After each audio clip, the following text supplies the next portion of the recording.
Good morning student. Welcome to my YouTube channel study breeze. आज का जो हमारा टॉपिक है वो है linearly dependent and independent of the row and column matrix. Linearly dependent और इंडिपेंडेंट आपने ऑलरेडी वेक्टर में पढ़ा होगा।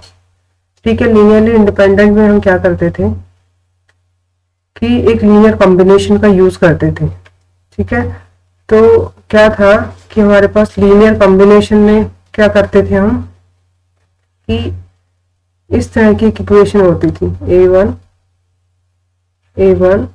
x1 प्लस में a2 x2 and so on up to an xn equal to 0। और जो यहाँ पर x1 है हमारे पास, x2 है, x3 है, वो सब क्या थे हमारे पास स्केलर। तो इसी तरह से हम अब मैट्रिक्स में भी बढ़ेंगे। ठीक है, तो मैट्रिक्स में करेंगे तो उसके लिए हम किस फॉर्म में इसको लिखेंगे और फिर कैसे करेंगे ये देख लीजिए। तो आज का जो टॉपिक है अपना वो है लीनियर डिपेंडेंट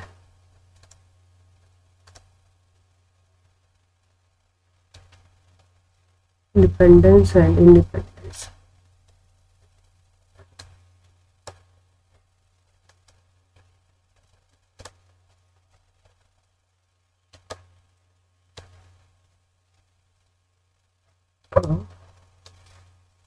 रो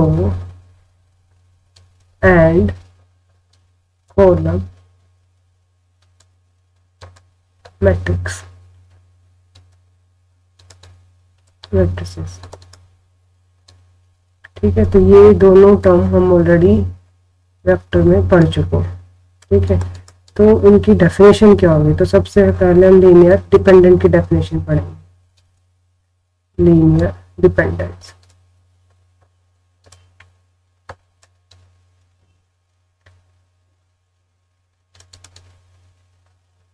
तो लीनियर डिपेंडेंस क्या होता है कि हमारे पास वेक्टर होंगे, the vector x1 x2 x3 and so on up to xn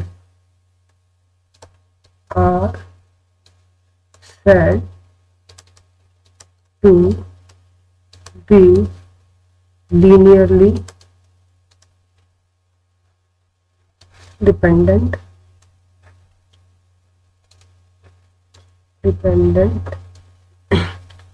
if condition होगी इसमें if there exist n number, और वो n नंबर क्या होंगे स्केलर, n नंबर्स c1, जितने हमने वेक्टर लिए हैं उतने ही हम ये नंबर लेंगे, उनको हम स्केलर बोलते हैं। Not all zero, not all zero, सभी जीरो नहीं होंगे, लेकिन कंडीशन ये है कि सच दैट इस तरह से लीनियर कॉम्बिनेशन के फॉर्म में होगा आपके पास c1 x1 प्लस में c2 x2 प्लस में c3 x3 plus and so on up to cn xn equal to 0। तो ये डेफिनेशन थी हमारे पास डिपेंडेंट की कि हमने n वेक्टर लिए और n ही स्केलर लिए, लेकिन ये सारे स्केलर हैं वो जीरो नहीं होने चाहिए। At least one scalar non zero है तो हम क्या कहेंगे, लीनियरली डिपेंडेंट। और इसी तरह से हमारे पास दूसरी डेफिनेशन है linear independent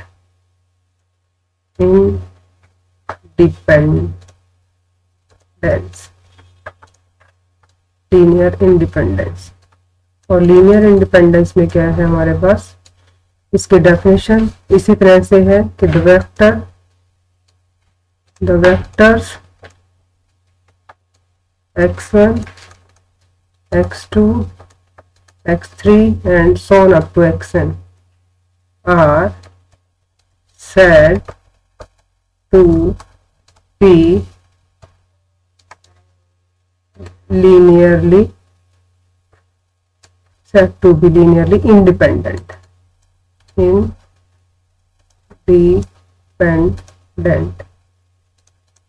if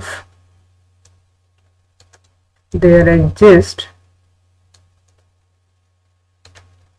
if there exist n numbers, same वैसे ही डेफिनेशन है, बस कंडीशन कंडीशन का डिफरेंस होगा इसमें। नंबर्स नंबर्स क्या लिए थे हमने ऊपर, C1 C2 C3 and so on up to, जितने हमने वेक्टर्स लिए उतने ही हमारे पास क्या होंगे, स्केलर होंगे। सच दैट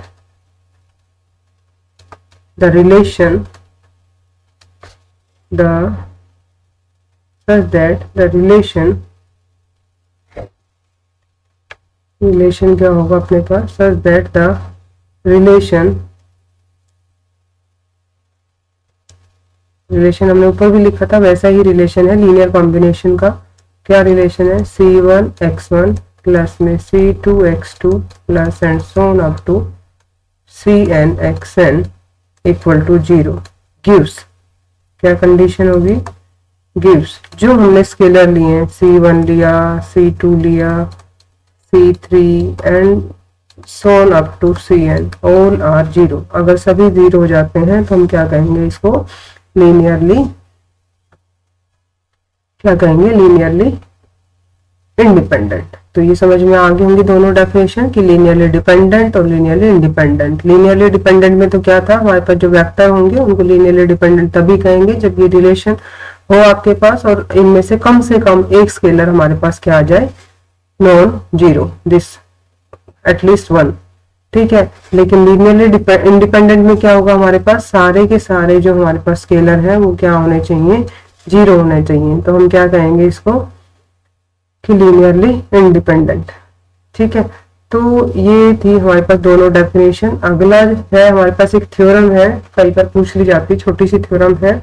तो थ्योरम का स्टेटमेंट है हमारे पास कि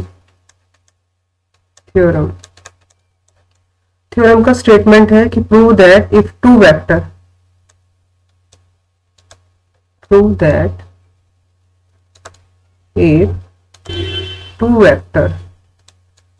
अगर हम दो वेक्टर लेके चलें, prove that if two vector are linearly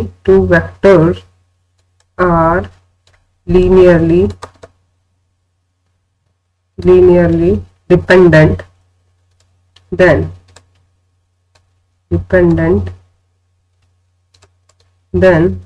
क्या करना है अब हमें, then one of them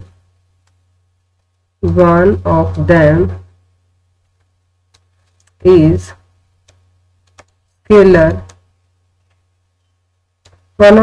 scalar, multiple of other, ये थ्योरम है हमारे पास। one of them is scalar multiple of other। कैसे, देखिए क्या कहता है कि prove that if two vectors, दो वेक्टर दे रखे हैं आपके पास, तो हम दो वेक्टर ले लेते हैं। हमने दो वेक्टर कौन कौन से लिए कि let u and v be the two vector, be the two linearly dependent vector, दो हमने लीनियरली डिपेंडेंट वेक्टर ले लिए। अब हम क्या करेंगे कि लीनियरली डिपेंडेंट की डेफिनेशन लगाएंगे। देन देयर एग्जिस्ट और स्केलर, अगर दो वेक्टर लिए हैं तो स्केलर भी कितने होंगे, दो। Then there exist scalar a and b, और सच दैट वो इस तरह से होंगे, सच दैट क्योंकि लीनियरली डिपेंडेंट है ना, तो सच दैट इस तरह से होंगे हमारे पास। तो हमने वेक्टर लिए क्या, u एंड v, और स्केलर क्या लिया हमने, a और b, तो au plus bb equal to 0, ठीक है। अब ये दो केस ले सकते हैं क्योंकि क्या कहते हैं, लीनियरली डिपेंडेंट, और लीनियरली डिपेंडेंट है तो स्केलर क्या होंगे हमारे पास, नॉट इक्वल टू 0। तो हमने पहला केस ले लिया कि if a is not equal to 0। अगर a नॉट इक्वल टू 0 है तो ये जो इक्वेशन नंबर फर्स्ट हमारे पास, इसको क्या लिख सकते हैं हम, au is equal to minus bv, और u इज इक्वल टू हम ऐसा लिख सकते हैं क्योंकि b is not equal to 0 है, और तो हम इससे डिवाइड कर सकते हैं। तो ये भी एक स्केलर आ गया आपके पास। जब किसी स्केलर को स्केलर से डिवाइड करते हैं तो स्केलर होगा आपके पास। तो u इज इक्वल टू, इसको मैंने k नाम दे दिया, kv, तो आगे ना जो हमने प्रूव करना था कि u is some scalar multiplication of v, अब यहाँ लिख देते हैं कि k क्या है, हमारे पास एक स्केलर है और इस किसको मान लिया हमने, b अपॉन a को। तो ये तो फर्स्ट केस हो गया हमारे पास कि अगर हम a को नॉट इक्वल टू 0 लेके चले तो आपके पास ये some scalar multiplication of each other हो गए, जो हमारे पास दो वेक्टर थे। ठीक है, तो अब हम क्या करेंगे, इसको आगे करेंगे, और आगे करेंगे तो अपने पास क्या हो गया, यहाँ पर इसकी सेकंड केस लेंगे। और सेकंड केस में क्या है आपके पास, केस फर्स्ट में किया था हमने a is not equal to 0, और सेकंड केस में हम क्या करेंगे, b is not equal to 0। तो सेकंड केस किया हमने, case number second, case second, फिर b is not equal to 0 और b नॉट इक्वल टू 0 करेंगे तो आपके पास क्या आएगा, यहाँ पर ये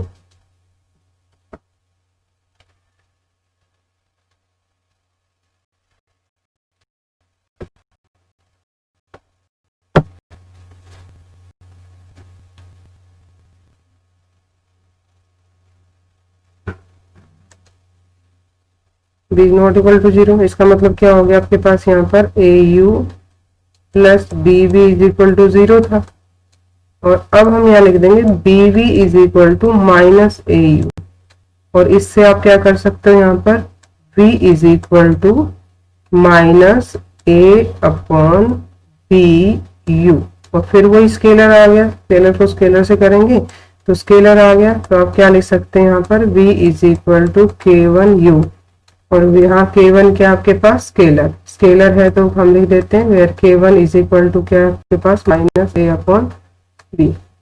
ठीक है, तो क्या हो गया आपके पास, यहाँ पर ये वैल्यू आ गई k1 is equal to minus b minus a upon b, दोनों ही आपके पास क्या है स्केलर, और ये फिर आपके पास क्या बन गया, यहाँ पर ये क्या बन जाएगा, यहाँ पर आपके पास स्केलर, तो ये आपके पास स्केलर आ गया। ठीक है, तो हमें ये प्रूव करना था इस थ्योरम में कि एक वेक्टर है वो दूसरे का सम स्केलर मल्टीप्लिकेशन हो जाएगा। क्लियर, तो ये छोटी सी थ्योरम थी, इसमें आपको 2 नंबर में भी पूछ सकते हैं बीएससी वाले स्टूडेंट के लिए, और आर्ट्स वालों को 1 नंबर में भी पूछ सकते हैं इसको, अदरवाइज ये बड़ी थ्योरम में आते हैं। तो आप यहाँ कह सकते हैं कि hence b is a scalar multiple of u, multiple of u, और फर्स्ट केस में क्या था हमारे पास, u is some scalar multiplication of v। तो thus at least one of them, thus at least one of them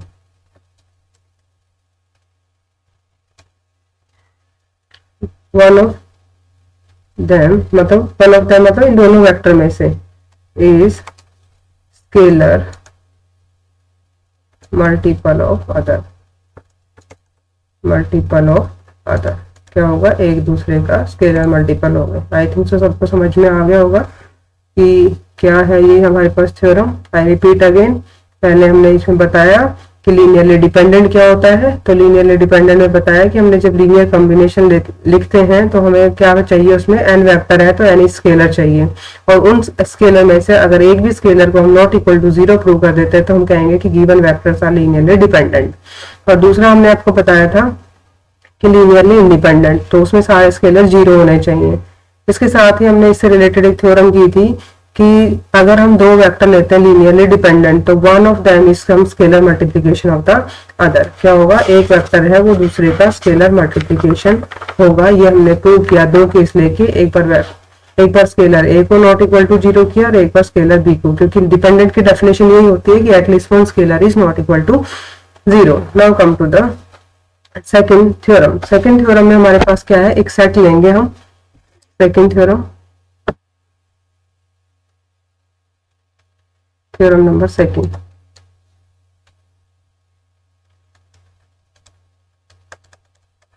ठीक है, तो इफ द सेट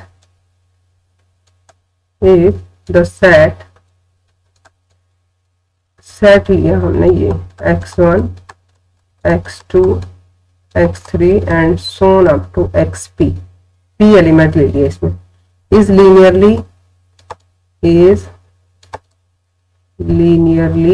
independent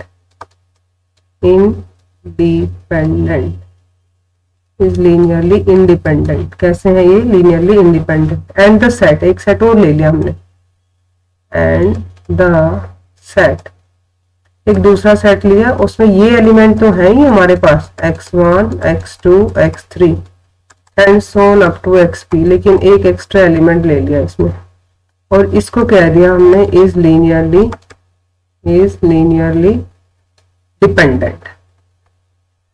इसका मतलब ये तो क्लियर हो गया कि इनके साथ जो स्केलर है, p स्केलर है, वो तो इक्वल टू क्या हमारे पास 0। देन क्या करना है, देन y इज, जैसे ऊपर वाली थ्योरम में हमने किया था, इसका रिलेशन है y इज लीनियर कॉम्बिनेशन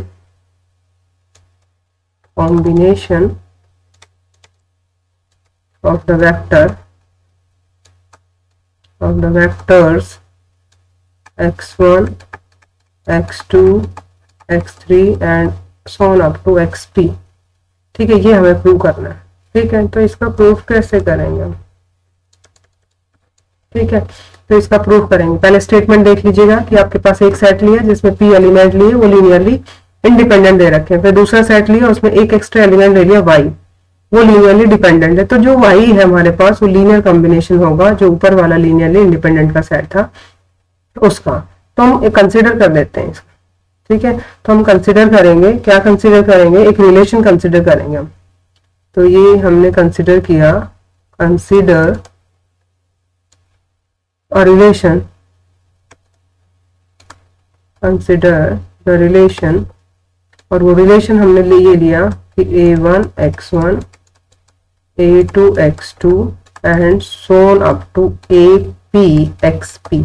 कितने एलिमेंट थे? p थे, लेकिन अब हम इसको करना चाहते हैं ay इक्वल टू 0, तो इसको नाम दे देते हैं हम इक्वेशन फर्स्ट। ठीक है, एज सेट, जो हमारे पास सेट दो दे रखा था कि एज सेट, कौन सा सेट, जिसमें हमारे पास y तक एलिमेंट है x1 x2 x3 and so on up to xpy is linearly dependent. कैसा दे रखा है हमारे पास? ये डिपेंडेंट दे रखा है।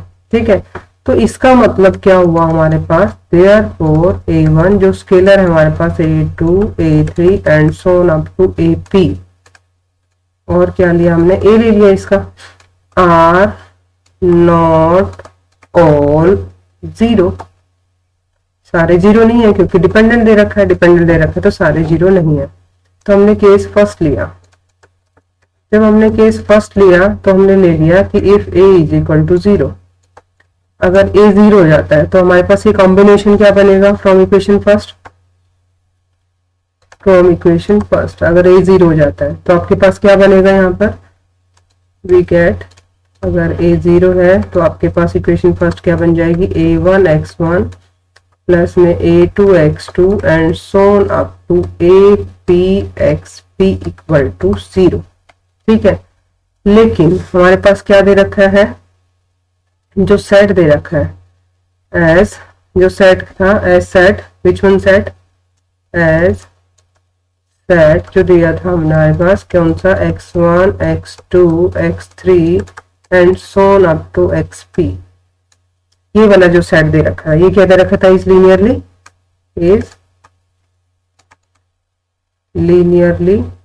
Dependent, sorry linearly independent. अगर ये लीनियरली इंडिपेंडेंट दे रखा था तो इसके जो स्केलर होंगे वो सारे 0 होंगे। तो आप क्या कर सकते हैं कि जो स्केलर थे a1 a2 a3 and so on up to ap all are 0। ठीक है, तो ये जो स्केलर हैं वो सारे क्या है हमारे पास 0। अगर ये स्केलर 0 होते हैं तो देन इक्वेशन फर्स्ट आपके पास क्या बन गई यहाँ पर, देन फ्रॉम इक्वेशन फर्स्ट पर चलिएगा। इक्वेशन फर्स्ट में हमारे पास क्या था, इक्वेशन फर्स्ट ये थी हमारे पास और ये सारे जीरो बन गए आपके पास, और ये सारे जीरो बन गए, और केस हमने क्या लिया था first, a is equal to zero. तो ये सारे अगर आपके पास जीरो बन जाते हैं तो हम लिखेंगे कि then from equation first, then from equation first, first equation से क्या हो जाएगा हमारे पास, द सेट, जो सेट था हमारे पास, which one set, the set, जो एलिमेंट का सेट था x1 x2 x3 and so on up to xp y is linearly independent, independent हो गया, क्यों, क्योंकि सारे स्केलर जीरो हो गए। दैट मीन्स ये तो क्या हो गया, कंट्राडिक्शन। तो which is contradiction, which is contradiction to the given condition, to the given condition. Thus case a is equal to 0 is not possible. Thus a is equal to 0 is not possible. ये तो हो ही नहीं सकता। समझ में आया?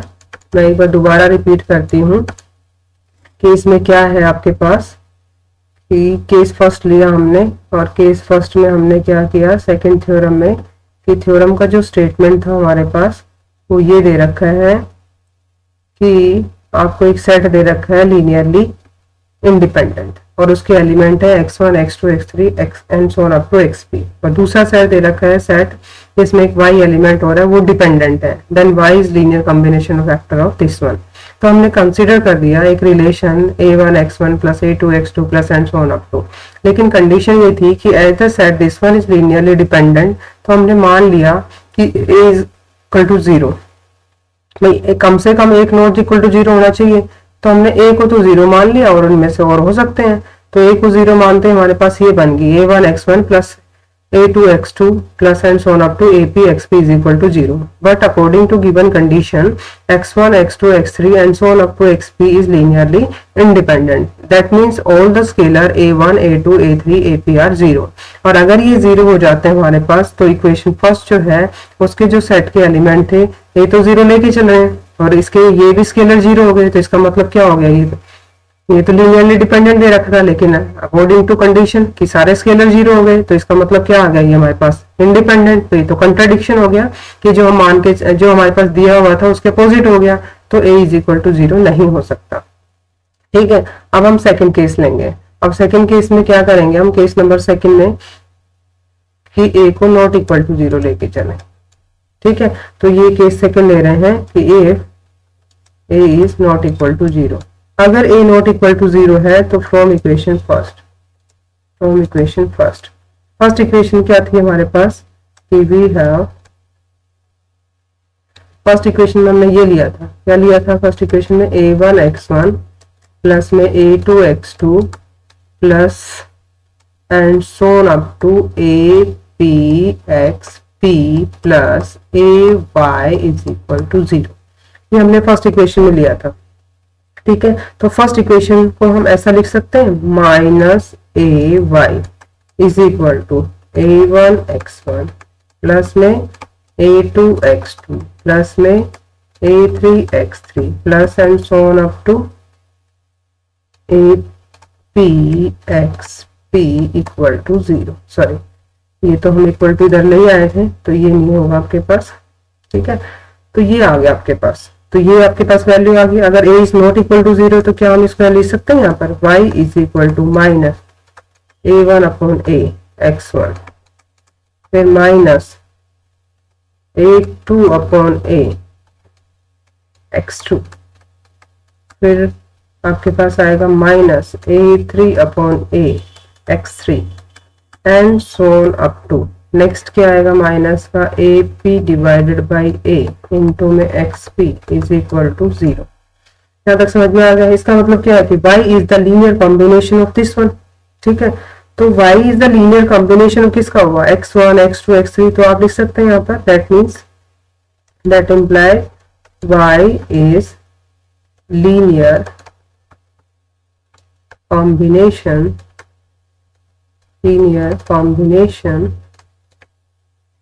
of किसका होगा, of the vectors x1 x2 x3 and so on up to xp, इनका लीनियर कॉम्बिनेशन होगा विद सम स्केलर। स्केलर क्या हो गया आपके पास, scalar with some scalar,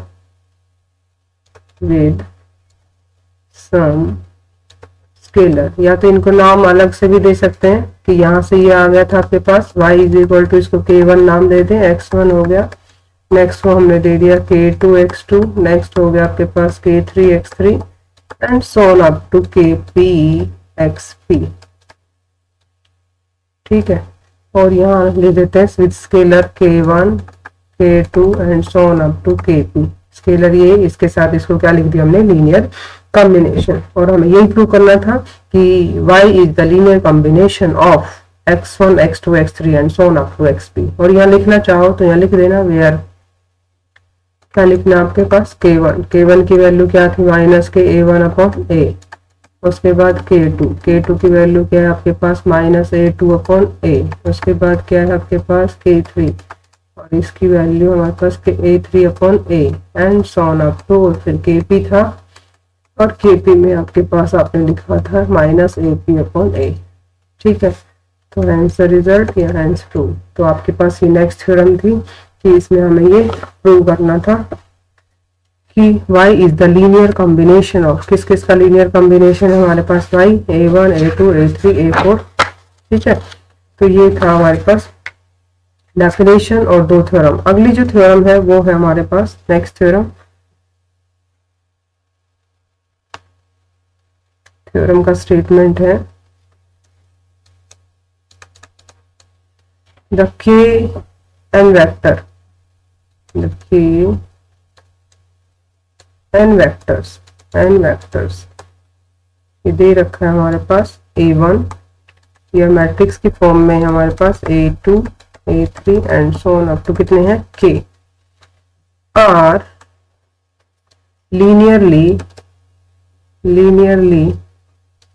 dependent linearly dependent if and only if the rank of matrix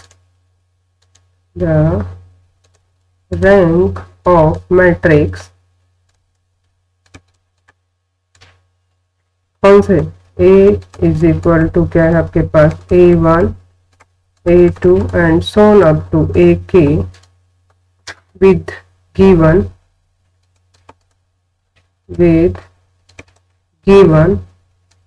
vectors as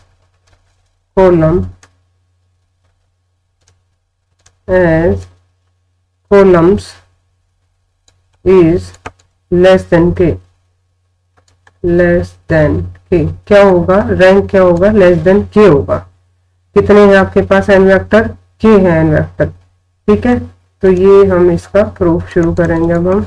तो ये proof है इसका कि हम उसी फॉर्म में लेंगे, क्या लिखा है, लीनियरली डिपेंडेंट, और लीनियरली डिपेंडेंट करने के लिए क्या करना पड़ेगा, एक रिलेशन लिखना पड़ेगा। तो consider the relation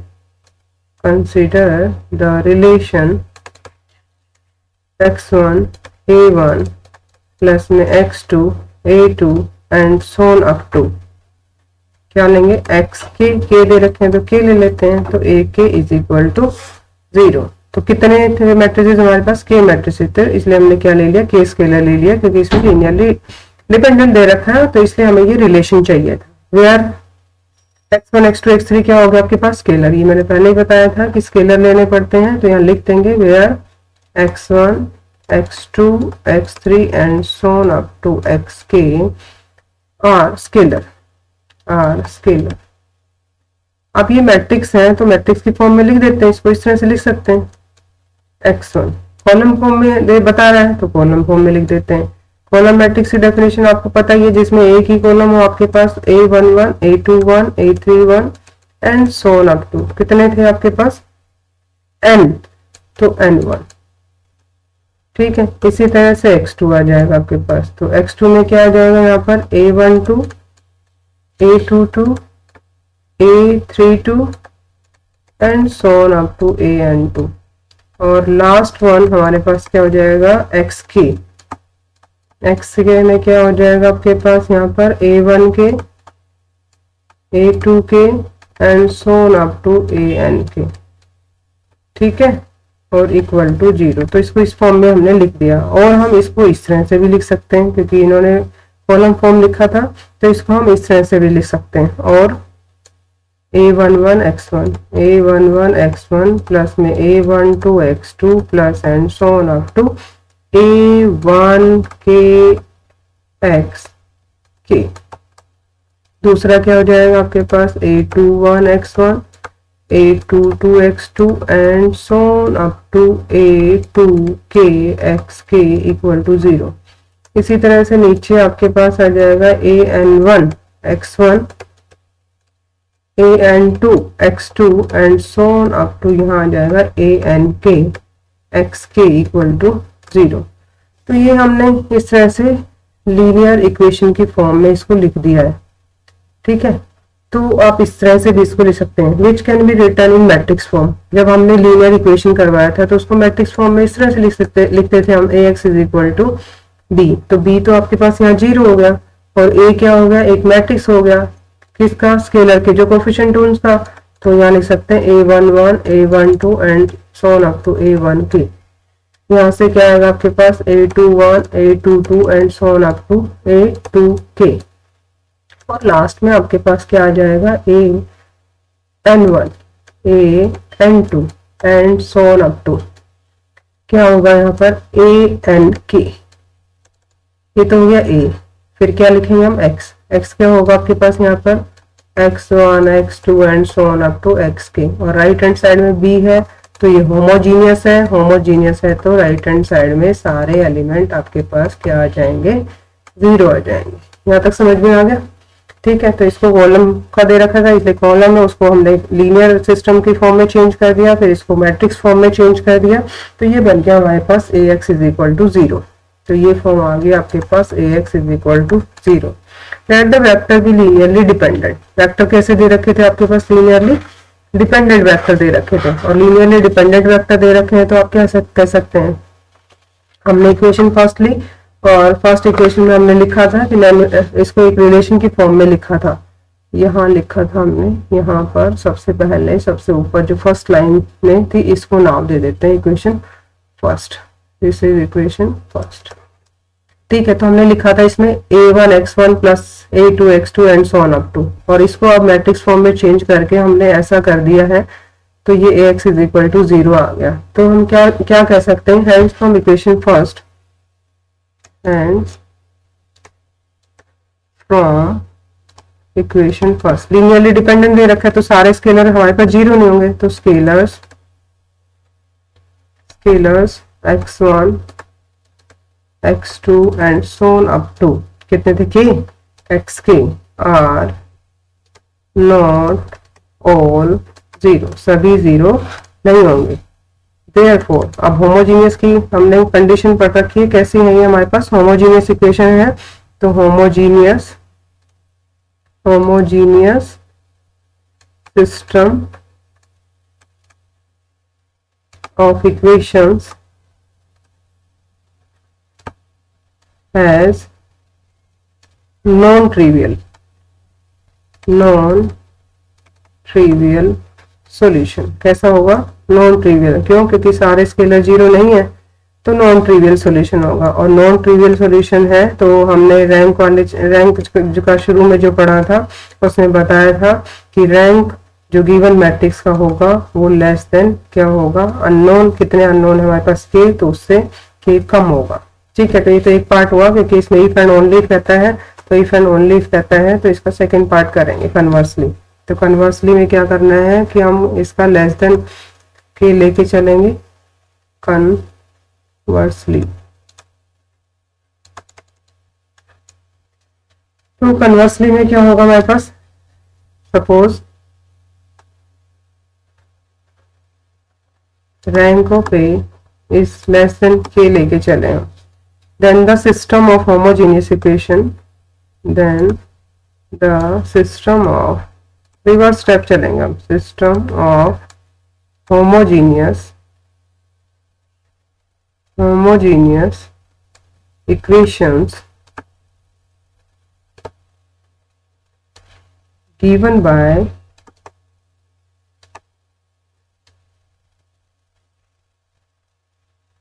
above equation, given by above equation, जो हमने homogeneous equation लिखी थी उनसे, has non zero या trivial solution।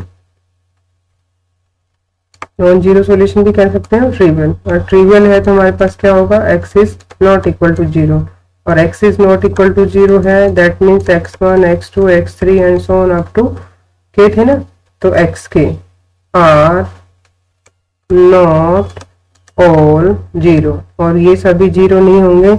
तो फ्रॉम इक्वेशन फर्स्ट जो सबसे पहले हमने रिलेशन लिखा था उससे क्या होगा आपके पास, उसमें स्केलर क्या थे, तो फ्रॉम इक्वेशन फर्स्ट उसमें जो स्केलर थे हमारे पास वो क्या हो गया हमारे पास, नॉट ऑल जीरो। इसका मतलब वी हैव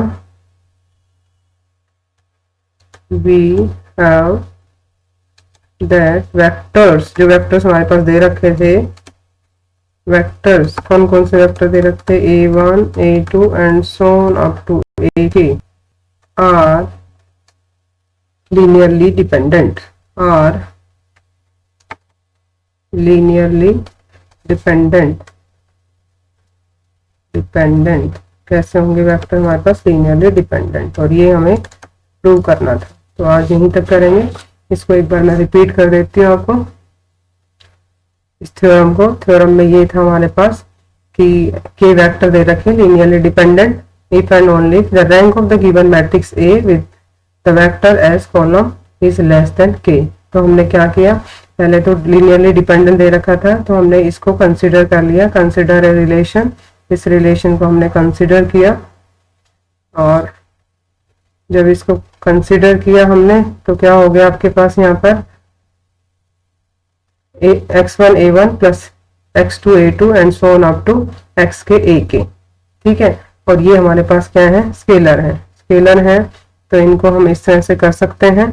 तो ये हो गया आपके पास, कॉलम फॉर्म में लिखना था x1 a1 a21 a31 and so on up to, इसी तरह से इसको इस तरह से लिख लिया, फिर इनको लीनियर इक्वेशन की फॉर्म में लिख लिया, फिर इसको मैट्रिक्स फॉर्म में लिखा, फिर हमने देखा कि b 0 है और b 0 है तो दैट मीन्स ये मैट्रिक्स फॉर्म में आ गया ax is equal to 0।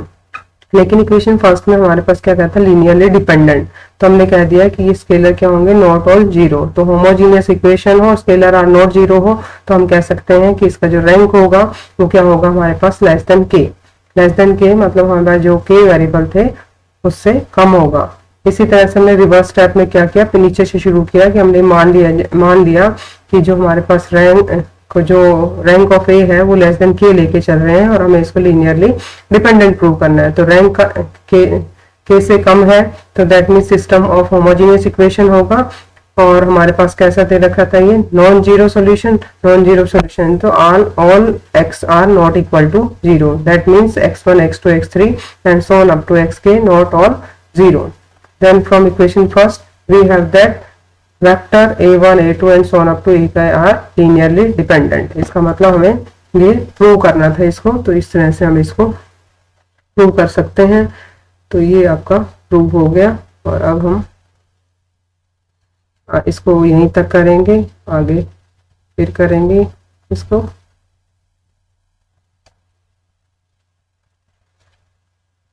Thank you, have a nice day.